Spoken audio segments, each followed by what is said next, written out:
Good morning students. तो जैसा कि हम पिछली कक्षा में पढ़ चुके हैं कि हमने कैसे ज्यामितीय रूपण करा था रैखिक बहुपद का और उसके बाद द्विघात बहुपद का, जिससे हमने उसके शून्य के बारे में पता चलाया था। अच्छा, रैखिक बहुपद के शून्य पता करने का तो आसान सा तरीका है, एक्स इक्वल टू बी को जीरो के बराबर रख देंगे तो x equal to minus b by a आ जाता है, यही इसका शून्य हो जाता है। अब आते हैं हम कि कैसे हम द्विघात बहुपद के शून्य निकाल सकते हैं। तो उसके लिए आपको याद होगा कि अपनी 9th क्लास में मध्य पद को विभक्त करना सीखा था और कैसे द्विपद के गुणनखंड किए जाते हैं, ये आपने अपने 9th क्लास में सीख लिया था कि अगर हमको कोई इक्वेशन दे रखी है x square minus 2x plus 3, तो इसको कैसे विभक्त करते थे, यानी कि इसको इसके मल्टीपल में तोड़ते थे। जैसे कि यहाँ पर क्या लिखोगे, minus 2x plus x minus 3x plus x लिखोगे इसको तो आ जाएगा माइनस 2x, और मल्टीप्लाई करने पे भी आ जाएगा, इसको माइनस का साइन लगा दो तो आ जाएगा। तो ऐसे हम इसका मध्य पद विभक्त करते थे। जैसे कि हम एग्जांपल ले लेते हैं, कोई हमें इक्वेशन दे रखी है p x equals to 2x square minus 8x plus 6। अच्छा, इसको अगर हम ax square plus b x plus c से करेंगे तो अच्छा याद रखिएगा कि एक्स स्क्वायर का गुणांक क्या है, यहाँ पर 2, एक्स का गुणांक क्या है -8 और सी क्या है 6, ठीक है। और मध्य पद विभक्त करना है, यानी कि -8 को विभक्त करना है, जिसको हम लिखेंगे -6 -2, क्योंकि हमें क्या लाना है 6 गुणा 2 यानी कि 12। ये देखो 12 का स्क्वायर लाना है, तो इन दोनों को जब मल्टीप्लाई करोगे 6 और 12 और minus minus plus 12x square आ गया। तो ऐसे हमें इसका गुणनफल बनाना होता है और मध्य पद को विभक्त करना होता है। अब आ जाते हैं हम यहाँ पर, यहाँ एक्स स्क्वायर का गुणांक क्या है 2, यहाँ एक्स का गुणांक क्या है -8 और अचर पद क्या है 6, यानी कि सी क्या है 6, ठीक है। उसके बाद अब हम 2x square minus 8x plus 6 को गुणनफल में लिखेंगे, तो 2x स्क्वायर का सेम 8x को हम लिख चुके हैं -6x -2x और 6 का 6, ठीक है। अब यहाँ देखो इन दोनों में 2 भी कॉमन है और x भी कॉमन है, तो 2x हमने बाहर निकाला, अंदर क्या बचा x और यहाँ से क्या बचा -3। इन दोनों टर्म में देखो -2 कॉमन है, -2 कॉमन निकाल दिया, यहाँ बचा x और इसका 3, माइनस माइनस प्लस और 3 2 6 आ जाएगा। अब यहाँ से देखो ये 2x -3 तो कॉमन है, तो ये तो हमने ऐसे ही लिख लिया, बचा गया 2x -2 आ गया, यानी कि इसलिए px 2x square minus 8x plus 6 का मान शून्य है जब x -1 0 है। एक्चुअली x -1 कहाँ से है, 2x -2 इक्वल टू 0, और 2 कॉमन निकालोगे तो x -1 इक्वल टू 0 आ जाएगा। तो 2 तो कभी 0 नहीं हो सकता, तो सिर्फ क्या x 0 होगा, x -1 इक्वल टू 0, तो ये वहाँ से है। और x -3 ये 0 के बराबर होगा, अर्थात क्या तो x इक्वल टू 1 आ जाएगा यहाँ से, x -1 इक्वल टू 0 यानी x इक्वल टू 0, और x -3 इक्वल टू 0 यानी कि x इक्वल टू 3, क्योंकि 3 इधर जाएगा ना, और माइनस का है तो प्लस हो जाएगा, और ये भी माइनस का है तो प्लस हो जाएगा, तो अर्थात x इक्वल टू 1 या x इक्वल टू 3 होगा। यानी इसके शून्य क्या क्या मिल गया हमें, 1 और 3, ठीक है। अब यहाँ ध्यान देने वाली बात क्या है कि हम एक चीज़ और करते हैं, शून्यकों का योगफल। अब योग करें तो 1 और 3 क्या होते हैं 4। तो अब ज़रा गौर से देखो कि अगर हम पिछले इस वाले में इसका बीच वाला टर्म देखें -8 जो कि था b, तो हमने क्या ऐसा लिख सकते हैं -8 बटे a, देख रहे हो 2 यानी कि इसको मैंने b लिखा, इसको a, यानी कि माइनस x का गुणांक जो कि क्या था -8 और x स्क्वायर का गुणांक डिवाइड में, यानी कि उसके भाग देने पे 2 था, x स्क्वायर का गुणांक 2 वही है, यानी -8 और माइनस प्लस 8 बटे 2 क्या होता है 4, जो कि शून्यकों के योग का फल है। ऐसे ही शून्यकों का गुणनफल क्या है 1 × 3 जो कि 3। अब इसको देखो अचर पद 6, अचर पद 6 था और a क्या था x स्क्वायर का गुणांक 2, तो 2 1 2 2 3 6 3 आ रहा है, यानी कि शून्यकों का योगफल क्या होता है -b/a और शून्यकों का गुणनफल क्या होता है c/a, ठीक है, किसमें द्विघात बहुपद में। यानी कि अगर हम इसको व्यापक रूप में लिखें तो यदि अल्फा बीटा द्विघात बहुपद है, ठीक है, अल्फा और बीटा द्विघात बहुपद इसके शून्यक हैं, अल्फा और बीटा, ये बेटा अल्फा का साइन होता है, ऐसे लिखते हैं इसको अल्फा और बीटा, ये 2 ग्रीक शब्द होते हैं, इनको ग्रीक शब्द में पढ़ा जाता है, इसको अल्फा, वहाँ का ए जो होता है वो अल्फा होता है, वहाँ का जो बी होता है वो बीटा होता है, ठीक है। तो ये बीटा ये अल्फा, ठीक है। तो ये द्विघात बहुपद के शून्यक हों तो हम प्राप्त करते हैं कि शून्यकों का योगफल, यानी कि अल्फा प्लस बीटा क्या होता है -b/a, जो कि क्या होता है x का गुणांक ब्रैकेट के अंदर और माइनस बाहर, माइनस x का गुणांक, और डिवाइड किससे करते हैं x स्क्वायर का गुणांक से, यानी -b/a। शून्यकों का गुणनफल क्या होता है अल्फा इंटू बीटा, जो कि होता है c/a, और c क्या है अचर पद, a क्या है x स्क्वायर का गुणांक। तो ये होता है शून्यकों का योगफल निकालने के लिए और शून्यकों का गुणनफल निकालने के लिए, ठीक है। तो इससे बनता है आपका द्विघात बहुपद, ठीक है। ठीक है बेटा, याद रखेंगे। अब ज़रा एग्जाम्पल देख लेते हैं, उससे सीखते हैं कुछ। तो उदाहरण 2, हमें ये दे रखा है एक द्विघात बहुपद x² + 7x + 10 के शून्य ज्ञात करने हैं और शून्यों तथा गुणांकों के बीच के संबंध की सत्यता जांच करनी है, यानी कि वही कि अल्फा प्लस बीटा और अल्फा इंटू बीटा की सत्यता जांच करनी है। तो देख लेते हैं x² + 7x + 10, जहाँ a क्या है 1, b क्या है 7 और c क्या है 10। अचर पद क्या है 10, x का गुणांक क्या है 7 और x² का गुणांक क्या है 1। ठीक है, तो इसको कैसे लिख सकते हैं x²। अब इस बीच वाले टर्म को हमें क्या करना होता है, विभक्त करना होता है। तो हमने विभक्त कर दिया 2x + 5x, क्योंकि हमें क्यों करना है, क्योंकि इन दोनों का मल्टीपल लाना होता है यार। 10 × 1 10, तो आप देख रहे हो 5 × 2 10 होता है, इसीलिए हमने इसमें विभक्त किया। तो x² 2x 5x 10।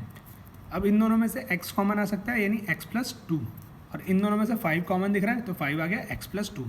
अब x + 2 पूरे में से कॉमन और x + 5, x + 5 x + 2 दोनों शून्य तब होंगे जब x + 5 = 0 होगा और x + 2 = 0 होगा। यानी यहाँ से प्लस का इधर गया तो -x - 5, और ये भी प्लस का तो इधर जाएगा माइनस, यानी x = -2, यानी -5 और -2 हमारे दो शून्यक आ गए। अब हमें इसकी संबंध की सत्यता भी जांचनी थी। तो शून्यकों का योग क्या होगा, -2 + -5, क्योंकि अल्फा प्लस बीटा होता है। अल्फा -2 है, बीटा -5 है, तो माइनस माइनस प्लस और 5 2 7, और बड़ा वाला साइन माइनस का -7। अब ज़रा देख लें, x का गुणांक माइनस में है, यानी कि 7 और माइनस, तो -7, और x² का गुणांक क्या है 1, तो -7, यानी कि ये तो सत्य है। -b/a = -7, यही आ रहा था। गुणनफल -2 × -5, माइनस माइनस प्लस और 5 2 10 आ गया 10/1। 10 क्या था, अचर पद, और x² का गुणांक 1, यानी कि c/a भी प्रूफ हो गया, दोनों सत्य हैं। ठीक है, अब अगले पे आते हैं। अगला एग्जाम्पल क्या है, बहुपद x² - 3 के शून्य ज्ञात कीजिए। शून्य ज्ञात करना है इसका, और शून्यों तथा गुणांकों के बीच के संबंध की सत्यता जांच करनी है। आपको एक 9th में फॉर्मूला आपने पढ़ा था a² - b², उसको क्या कहते थे, a - b a + b। उसी तरीके यहाँ पर x² - 3 है, इसको क्या लिख सकता हूँ, x - √3 x + √3, क्योंकि √3 × √3 क्या होता है 3। ठीक है बेटा, x²।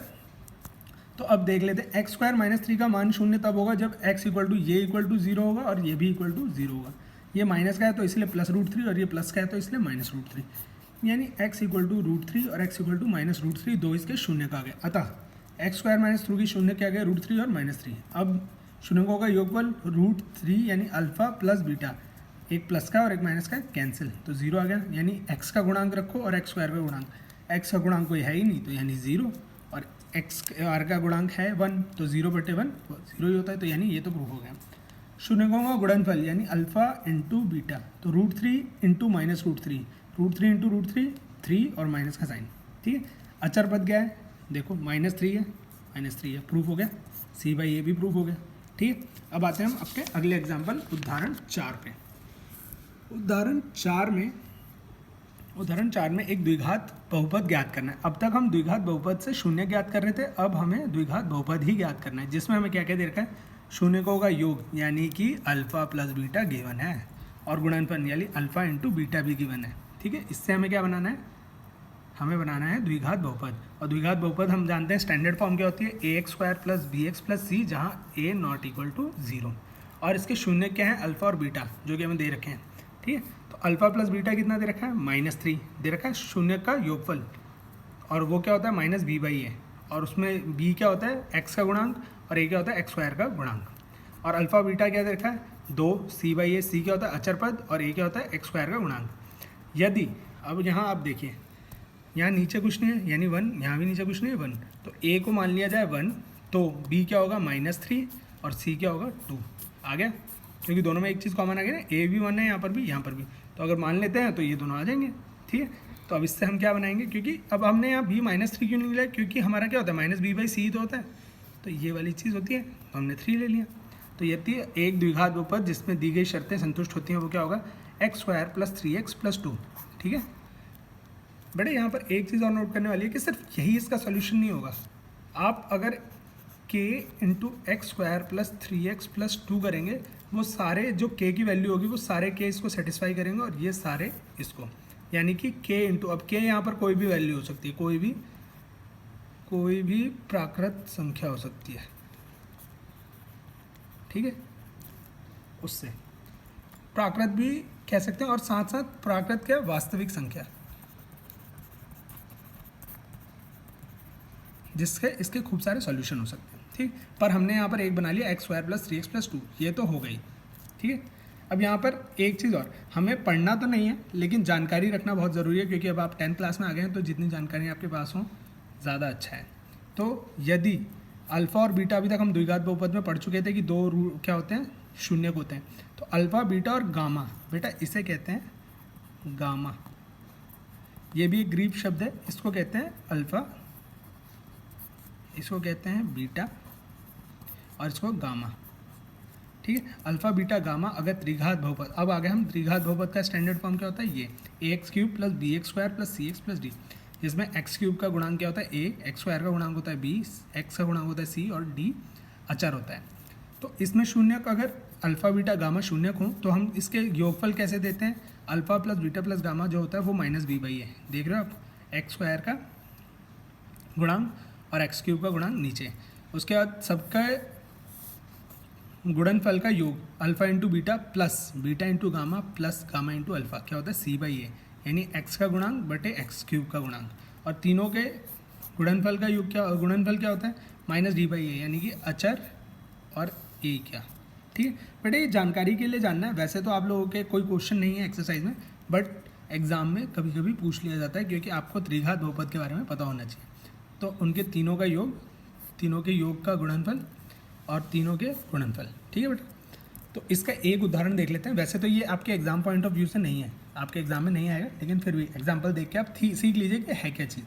तो देख लीजिए, आपको एक त्रिघाती बहुपद दे रखा है 3x³ minus 5x² minus 11x minus 3। आपको चेक करना है कि इसके 3 ये शून्यक हैं और ये वाली चीज़ सत्यता जाँच करनी है। तो दिया हुआ बहुपद ax³ plus bx² plus cx plus d के तुलना करने पर हमें मिलता है a बराबर 3, b बराबर -5, c बराबर -1 और d बराबर -3, ठीक है। अब त्रिघात बहुपद के अगर ये शून्यक है तो यानी इनको अगर इसमें रखा जाए तो वैल्यू क्या आनी चाहिए, 0। तो देख लेते हैं, पहली बार 3 रखा तो 3 इंटू 3 का क्यूब माइनस 5 इंटू 3 का square minus 11 into 3 minus 3, 81 minus 45 minus 33 minus 3, 33 3 36, 36 और 45 81 होता है, प्लस का 81 और माइनस का 81 0। -1 रख के देखते हैं, 3 इंटू -1 का क्यूब माइनस 5 इंटू -1 का स्क्वायर माइनस 11 इंटू -1 -3, तो -3 -5 प्लस 11 -3, तो 3 3 6 5 11, माइनस का 11 प्लस का 11 0, ये भी सेटिस्फाई, यानी ये भी इसका शून्य का ये भी है। अब -1/3 को देख लेते हैं, -1/3 3 इंटू -1/3 का क्यूब माइनस 5 इंटू 1/3 का स्क्वायर माइनस 11 इंटू -1/3 -3, -1/9 -5/9 प्लस 11/3 -3, ये क्या हुआ -5/9 और 11/3 माइनस किया तो -2/3 और +2/3, ये दोनों कैंसिल 0, यानी ये भी इसका शून्य, यानी कि ये तीनों दिए हुए शून्यक हैं। अतः 3x³ minus 5x² minus 11x minus 3 के शून्यक 3 -1 और -1/3 हैं। ये तो हो गया। अब हम प्रूव करेंगे कि वो शून्यकों का योगफल गुणनफल की इसकी सत्यता जांच करनी है कि वो है या नहीं है, तो उसे भी देख लेते हैं। अतः अब हम देखेंगे अल्फा बराबर क्या है 3, बीटा बराबर -1, गामा बराबर -1/3, हमने ले लिए तीनों शून्यक, ठीक है। तो अब करते हैं alpha plus beta plus gamma क्या होगा 3 -1 प्लस -1/3, 2 -1/3 क्या होगा 5/3, और 5/3 अगर आपको इक्वेशन याद है तो आप ज़रा देखेंगे तो तीनों का योगफल क्या होता था, alpha plus beta plus gamma क्या था बेटा, बताया था ना -b/a, और b क्या है ये रहा, और a क्या है ये, यानी -5/3 होना था, यानी कि 5/3, ये देखो 5/3 आया, यही है। Alpha beta plus beta gamma plus gamma alpha 3 into -1 plus -1 into -3, यानी -1 प्लस और -1/3, 3 से 3 कैंसिल, तो -3 प्लस 1/3 और -1 यानी कि 11/3, यही है आपका c/a पीछे वाली इक्वेशन से इक्वेट करने पर, और तीनों का गुणनफल 1 और -3 -3/3 d/a, सब सत्यता भी, तो यानी हैंस प्रूव हो गया, यानी ये सत्य है। बट ये आपके एग्जाम पॉइंट व्यू से नहीं है, तो आप इस एग्जाम्पल को सिर्फ पढ़ेंगे, कॉपी में नहीं करेंगे, सिर्फ पढ़ने के लिए है, क्योंकि आगे हो सकता है क्वेश्चन आ जाए, अभी नहीं है। इसके बाद बेटा आप लोग प्रश्नावली करेंगे और आप मुझे सॉल्व करके बताएंगे मेरे व्हाट्सएप नंबर पे या फिर कमेंट में करके। धन्यवाद।